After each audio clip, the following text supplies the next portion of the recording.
नमस्कार दोस्तों, आप सभी का स्वागत है। आपके अपने YouTube चैनल मानव जीवन में दोस्तों लाइफ में सभी आगे बढ़ना चाहते हैं और लाइफ में आगे बढ़ने के लिए हमें रोज ही कुछ नया सीखना चाहिए और आगे बढ़ना चाहिए। तो चलिए आज की प्रस्तुति शुरू करते हैं। श्री शिवाय नमस्तुभ्यम, हर हर महादेव। दोस्तों, पूज्य गुरु जी ने अभी अपनी कल की शिव महापुराण की कथा मैं मंगलवार के दिन किया जाने वाला 11 गेहूं के दाने का एक ऐसा विशेष उपाय बताया है जो उन्होंने आज तक अपनी किसी भी कथा में नहीं बताया है। पूज्य गुरु जी ने कहा कि जब आपके हाथ तंग चल रहे हो, जब रुपये पैसे कहीं से प्राप्त ही ना हो पा रहे हो, जीवन में चारों तरफ से सिर्फ और सिर्फ परेशानियां आ गई हो, उनसे बाहर निकलने का कोई रास्ता ना दिखाई दे रहा हो, तो 1 जुलाई 2025 मंगलवार के दिन कर लेना 11 गेहूं के दाने वाला ये उपाय होगी। हर मनोकामना पूरी मिलेगी, सभी दोषों से मुक्ति, इतना धन आएगा कि संभाले नहीं संभलेगा। माता लक्ष्मी जी और महादेव जी के आशीर्वाद से पूरे साल धन बरसता रहेगा। दोस्तों, जैसा कि आप सभी लोग जानते हैं कि 1 जुलाई 2025 यानी मंगलवार को पड़ रही है आषाढ़ महीने की षष्ठी तिथि। और दोस्तों, यह वह तिथि है जो आषाढ़ महीने में पड़ने वाली सबसे बड़ी और आषाढ़ महीने की पहली षष्ठी तिथि है, क्योंकि यह मंगलवार के दिन पड़ रही है और हमारे हिंदू धर्म में इसका बहुत ही बड़ा और विशेष महत्व होता है। पूज्य गुरु जी ने कहा है कि अगर कभी भी मौका लग जाए और आषाढ़ महीने की षष्ठी तिथि मंगलवार को पड़ जाए तो आप लोगों को सिर्फ और सिर्फ 11 गेहूं के दाने वाला उपाय तो अवश्य ही करना चाहिए, क्योंकि इन दोनों तिथियों का संयोग बहुत ही कम आता है। इसी के साथ दोस्तों, गुरु जी ने कहा है कि जब भी आषाढ़ महीने की षष्ठी तिथि पड़े तो आप लोगों को सिर्फ और सिर्फ 11 गेहूं के दाने वाला उपाय तो अवश्य करना चाहिए। यह उपाय इतना खास है कि अगर आपने सही मुहूर्त पर सही क्रिया अनुसार 11 गेहूं के दाने वाला यह उपाय कर लिया, जो प्राचीन काल के समय का महा उपाय है, तो मान के चलिए दोस्तों, महादेव जी के आशीर्वाद से आपके जीवन का कितना ही बड़ा दुख हो, उससे आपको मुक्ति मिल जाएगी। आपकी कोई भी मनोकामना हो, मान लीजिए आप नौकरी की तैयारी कर रहे थे तो आपकी नौकरी लग जाएगी, आपका बंद पड़ा व्यापार चल पड़ेगा।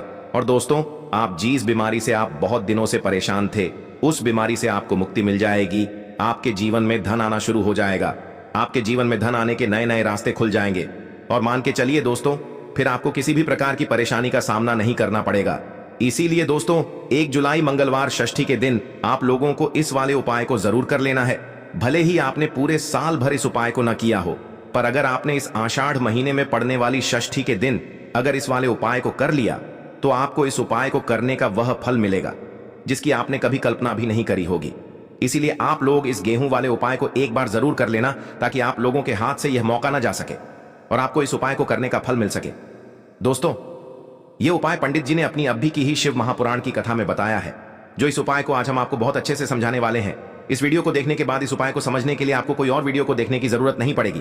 तो दोस्तों, इस उपाय को आपको कैसे करना है, कब करना है, कहां पर करना है, और उपाय को करते समय आपको किन किन गलतियों को नहीं करना है और आपको किन किन बातों का ध्यान रखना है, ये सारी जानकारी हम आपको इस वीडियो में देंगे। तो चलिए भक्तों, उपायों को शुरू करते हैं। अगर आप भी चाहते हैं कि महादेव जी का आशीर्वाद आप पर सदैव बना रहे, तो वीडियो को लाइक करें, चैनल को सब्सक्राइब करें और कमेंट बॉक्स में हर हर महादेव जरूर लिखें। और अपने फायदे के लिए, गरीबी दूर करने के लिए इस वीडियो को पूरा देख कर जाना। यदि आज आपने वीडियो को बीच बीच में से देखा, काट काट कर देखा, तो जीवन में आपको कभी सफलता हासिल भी नहीं होगी। देखिए दोस्तों, यह 1 जुलाई मंगलवार षष्ठी का दिन यह इतना खास होता है, इतना महत्वपूर्ण होता है। देखा गया है कभी कभी बड़े बड़े पूजा पाठ अनुष्ठान से जो मनोकामना पूर्ण नहीं होते, वह 1 जुलाई मंगलवार के दिन एक छोटे से उपाय करने से ही आपकी मनोकामना पूर्ण हो जाती है। अब हम समझते हैं इस वाले उपाय को हमें करना किस समय है। इस 11 गेहूं के दाने वाले उपाय को हमें इस मंगलवार के दिन करना किस समय है। तो देखिए, इस उपाय को करने का जो समय है वह सुबह का समय है और शाम का समय भी है। अब देखिए, यहां पर हम मुख्य रूप से सुबह का समय नहीं बोलेंगे, क्योंकि 1 जुलाई मंगलवार षष्ठी का दिन है और इस दिन प्रदोष काल के समय का बहुत महत्व होता है। बाकी अगर सुबह के समय भी करेंगे तो भी अच्छा होगा, उसमें कोई भी दिक्कत वाली बात नहीं है। तो चलिए जानते हैं इस विशेष उपाय के बारे में। लेकिन उससे पहले एक प्रार्थना, अगर आप इस चैनल पर नए हैं तो आप इस वीडियो को लाइक करें, चैनल को सब्सक्राइब करें और कमेंट बॉक्स में आप अपनी राशि या अपना नाम जरूर डाल दें, क्योंकि हम राशि से जुड़ा भाग्य भी बताते हैं और भाग्य में चल रही परेशानियों को दूर करने के लिए वह आसान से आसान उपाय भी बताते हैं। तो चलिए अब हम अपने सबसे पहले उपाय की बात कर लेते हैं। देखो, गुरुजी ने कहा है कि अगर मंगलवार के दिन षष्ठी तिथि पड़ जाए तो इस दिन आपको 11 गेहूं के दाने वाला उपाय तो अवश्य ही करना चाहिए।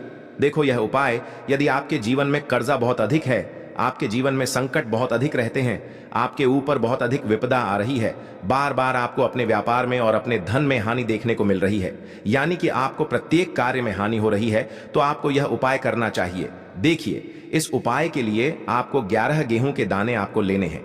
ठीक है, 11 दाने लेने के बाद में आपको जरूरत होगी चावल के दानों की। 11 चावल के दाने और 11 गेहूं के दाने, और चावल के दाने खंडित नहीं होने चाहिए। अब आप कहोगे भैया गेहूं कहां से लेने हैं? देखो, आपको किसी भी किराना स्टोर पर गेहूं के दाने आपको आसानी से मिल जाएंगे, जाकर ले लेना। ठीक है ना? 11 गेहूं 11 चावल के दाने लेने हैं। साथ ही साथ आपको एक तांबे का लोटा लेना है, और उस तांबे के लोटे में आपको जल भरना है। जल आपका खुद के घर का होना चाहिए, मंदिर का नहीं होगा। अब आप ये सब सामग्री लेकर पहुंच जाओगे महादेव के शिवलिंग के पास में। शाम के टाइम पे प्रदोष काल में देखो, जब आप ये उपाय कर रहे हो तो अपना फेस रखना उत्तर दिशा, नॉर्थ डायरेक्शन की तरफ। अब यहां पर जो मैं आपको क्रम बताने जा रहा हूं ना, उस मेरे क्रम को बहुत ध्यान से सुनिए। महादेव को अगर कोई सबसे प्रिय है ना, तो उनकी सबसे छोटी पुत्री, जिनका नाम है माता अशोक सुंदरी, जो आपके पास में चावल के 11 दाने हैं ना, उन चावल के 11 दानों को माता अशोक सुंदरी के स्थान पर आपको अपना नाम और गोत्र बोलते हुए समर्पित कर देने हैं, है ना? और चावल के दानों को रखने के बाद में जो आपके पास में तांबे का लोटा है ना, उस तांबे के लोटे को कहीं पे भी हम जल नहीं चढ़ाएंगे। सिर्फ और सिर्फ माता पार्वती का जो हस्तकमल आपको दिख रहा है, यहीं पे गोल गोल आपको समर्पित करना है, उसी जल को, और कहीं नहीं। ना तो माता अशोक सुंदरी के स्थान पर, ना तो शिवलिंग के ऊपर, सिर्फ आपको यहाँ पे गोल गोल जलाधारी पर आपको उस जल को समर्पित करना है। अब आपके पास में बचे हुए हैं 11 गेहूं के दाने, और बचे हैं उन्हीं 11 गेहूं के दाने को आपको अपनी मनोकामना, अपने विशेष कहते हुए महादेव के शिवलिंग के ऊपर अगर आप मंगलवार के दिन प्रदोष काल में समर्पित कर देते हैं, तो आपकी जो भी मनोकामनाएं होंगी, जो भी विश होंगी, महादेव पूरी जरूर करते हैं। अन्न को समर्पण करने से, उस खासकर गेहूं को समर्पण करने से हमारी इच्छाएं पूरी होती हैं, और अगर वह दिन मंगलवार षष्ठी का दिन हो, तब तो इससे सुंदर संयोग कुछ भी नहीं हो सकता। आपकी इच्छाओं को पूरा करने के लिए बहुत स्पेशल, बहुत प्यारा सा उपाय आप सभी को जरूर करना है। ध्यान में रखिएगा, यह उपाय प्रदोष काल में करना है। देखो, गुरुजी ने कहा है, भगवान शिव के शिवलिंग पर 33 कोटि देवी देवताओं का वास होता है। अगर हम शिवलिंग के सामने कुछ भी उपाय करते हैं, तो हमारे सभी देवी देवता हमसे खुश हो जाते हैं। यह उपाय आपको अवश्य करना है। देखो, सुबह के टाइम नहीं कर सकते, ठीक है? अब बात करते हैं अगले उपाय की। देखिए, इस उपाय के लिए आपको मात्र 1 लौंग का जोड़ा लेना है, यानी कि 2 फूल वाली लौंग लेनी है। साथ में आपको मात्र थोड़ा सा शहद लेना होगा, और इसी के साथ में आपको तांबे के पात्र के अंदर शुद्ध जल लेना होगा। अब देखिए, इन सभी सामग्रियों को लेकर के आपको भगवान शिव के मंदिर में पहुंच जाना है। देखें, ये उपाय आप सुबह से लेकर शाम तक कर सकते हैं। तो वो सबसे पहले तो आपके पास जो 2 फूल वाली लौंग हैं, उन्हें आपको शहद के अंदर अच्छे से डुबोना है, यानी कि दोनों लौंग पर आपको अच्छे से शहद का लेपन कर देना है।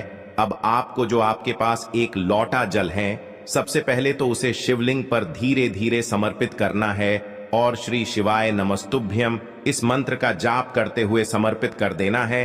अब आपके पास जो 2 फूल वाली लौंग है, शहद से उसे आपको शिवलिंग पर अर्पित करना है, और आपको प्रार्थना करनी है कि जीवन में जो रोग की स्थिति है वे समाप्त हो, जीवन के जो संकट और समस्याएं हैं वह सभी समाप्त हो, जीवन से जो कर्ज की समस्या है वह समाप्त हो। इस प्रकार से प्रार्थना करते हुए यह जो 2 फूल वाली लौंग ही शहद संयुक्त, इससे आपको शिवलिंग पर अर्पित कर देनी है।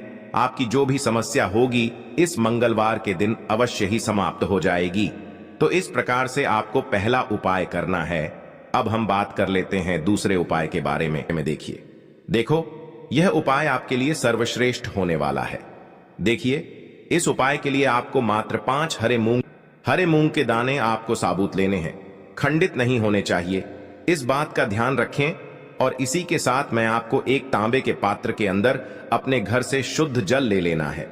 अब दोस्तों, इन सभी सामग्रियों को लेकर के आपको सीधे पहुंच जाना है भगवान शिव के मंदिर में। देखिए, इस उपाय को भी आप सुबह भी कर सकते हैं और शाम के समय में भी कर सकते हैं। देखिए, भगवान शिव के मंदिर में पहुंचने के बाद आपके पास जो 5 हरे मूंग हैं, उनमें से पहला जो हरा मूंग है, आपको शिवलिंग के सामने जो नंदी महाराज होते हैं और उनका जो पैर उठा हुआ होता है, वहां पर आपको पहला हरा मूंग समर्पित कर देना है, और आपको ओम नमः शिवाय इस मंत्र का जाप कर लेना है। फिर आपको दूसरा हरा मूंग लेना है, और शिवलिंग पर जो श्री गणेश जी वाला स्थान होता है, वहां पर आपको यह दूसरा हरा मूंग समर्पित कर देना है, यानी कि शिवलिंग के सीधे तरफ आपको ये दूसरा हरा मूंग समर्पित करना है। और फिर आपको ओम नम शिवाय या फिर श्री गणेशाय नम इस मंत्र का जाप कर लेना है। तीसरा, हरा मूंग का दान आपको भगवान शिव की सबसे प्रिय पुत्री माता अशोक सुंदरी वाले स्थान पर समर्पित करना होगा। शिवलिंग की जो जलाधारी होती है, जहां से जल बह करके आता है, उसी जलाधारी के बीच में जो कहीं कहीं उठी हुई लाइन होती है सांप की आकृति के रूप में, वहीं पर आपको तीसरा हरा मूंग समर्पित करना है और फिर आपको ओम नमः शिवाय इस मंत्र का जाप कर लेना है। अब दोस्तों, चौथा जो हरा मूंग है उसे आपको भगवान कार्तिकेय जी का जो स्थान होता है शिवलिंग पर, वहां पर आपको ये चौथा हरा मूंग का दाना समर्पित कर देना है और आपको ओम नमः शिवाय इस मंत्र का जाप कर लेना है। अब दोस्तों, आपके पास जो पांचवा और अंतिम हरा मूंग बचा हुआ है उससे आपको उससे जल के पात्र के अंदर डाल देना है और इस हरे मूंग से युक्त जल से आपको भगवान शिव के शिवलिंग का अभिषेक कर देना है। जल आपको बिल्कुल धीरे धीरे समर्पित करते जाना है और लगातार आपको शिव महापुराण के मूल मंत्र श्री शिवाय नमस्तुभ्यम इस मंत्र का जाप करते रहना है। फिर आपको शिवलिंग के सामने बैठकर, यदि आप अपने बच्चों के लिए ये उपाय कर रहे हैं, यदि आप अपने बच्चों की बुद्धि ज्ञान और विवेक के लिए उपाय कर रहे हैं, तो उसके लिए आपको प्रार्थना कर लेनी है, या फिर व्यापार में वृद्धि करने के लिए ये उपाय कर रहे हैं तो उसकी कामना करते हुए आपको प्रार्थना कर लेनी है, या फिर अपनी नौकरी के लिए कर रहे हैं, या फिर अपने इंटरव्यू के लिए, या फिर धन की प्राप्ति के लिए कर रहे हैं। जिस भी कामना के लिए आप उपाय कर रहे हैं उसे परिपूर्ण करने के लिए आपको महादेव से प्रार्थना कर लेनी है और फिर आपको वापस अपने घर आ जाना है। पूज्य गुरु जी ने कहा है कि जो भी व्यक्ति इस उपाय को कर लेता है तो यकीन मानिए आपके जीवन की जो सारे संकट, कष्ट और बाधाएं ही वो सभी समाप्त होंगे। अब हम बात करते हैं अगले उपाय की। इस उपाय के लिए आपको एक दीपक लेना है। दीपक आप मिट्टी का भी ले सकते हैं और शुद्ध आटा मढ़कर उसका दीपक भी आप तैयार कर सकते हैं। दीपक के अंदर गोल बाती का प्रयोग करना है और दीपक के अंदर आपको शुद्ध घी का प्रयोग करना है। इसी के साथ में आपको मात्र एक फूल वाली लौंग लेनी होगी। अब यह एक दीपक और एक फूल वाली लौंग लेकर के सीधा आपको पहुंचना होगा बरगद के वृक्ष के वहां पर। देखिए, सबसे पहले तो आपके पास जो एक फूल वाली लौंग है उससे आपको बरगद के वृक्ष की जड़ में समर्पित करना है। देखिए, अगर आपके जीवन में कोई भी बड़ा संकट आने वाला है, कोई भी बड़ा कष्ट आने वाला है, तो वह इस उपाय के माध्यम से दूर होने वाला है। महादेव की विशेष कृपा रहेगी कि जो भी संकट आपके जीवन में आने वाला होगा वह भी दूर हो जाएगा। तो आपको एक लौंग समर्पित करनी है बरगद के वृक्ष की जड़ में और वहीं पर आपको जो है गोल बाती वाला दीपक जो आप लेकर के गए हैं उससे भी वहां पर प्रज्वलित कर देना है। वटकेश्वर महादेव का स्मरण करते हुए देखिए, जब भी आपको जीवन में इस साल लगने लगे कि आपके जीवन में कुछ भी अच्छा नहीं चल रहा है, तब भी आप कोई उपाय करना है तो इस प्रकार से आपको ये उपाय करना है। अब हम जान लेते हैं चौथे विशेष उपाय के बारे में। देखें, यदि आपके विवाह में, शादी में कोई भी समस्या आ रही है, यदि आपका जो कर्ज है वह दिन पर दिन बढ़ते ही जा रहा है, तो आपको ये चमत्कारी उपाय करना चाहिए। कोई भी समस्या अगर जीवन में है तो उसे दूर करने के लिए आप कोई उपाय करना चाहिए। मंगल दोष से जुड़ी हुई समस्या भी है तब भी आपको ये उपाय करना चाहिए। देखिए, इस उपाय के लिए आपको एक तांबे के पात्र के अंदर अपने घर से शुद्ध जल लेना है और इसी के साथ में आपको एक चुटकी लाल चंदन लेना होगा। अब आपको क्या करना है कि जो लाल चंदन आपने लिया है उसे आपको उससे जल के पात्र के अंदर डाल देना है और ये जल्द जो है आपको लाल चंदन से युक्त तैयार कर लेना है और ये लाल चंदन से युक्त जल आपको भगवान शिव के मंदिर में लेकर के पहुंचना है। लेकिन ये उपाय भी आप सुबह से लेकर के शाम तक कर सकते हैं।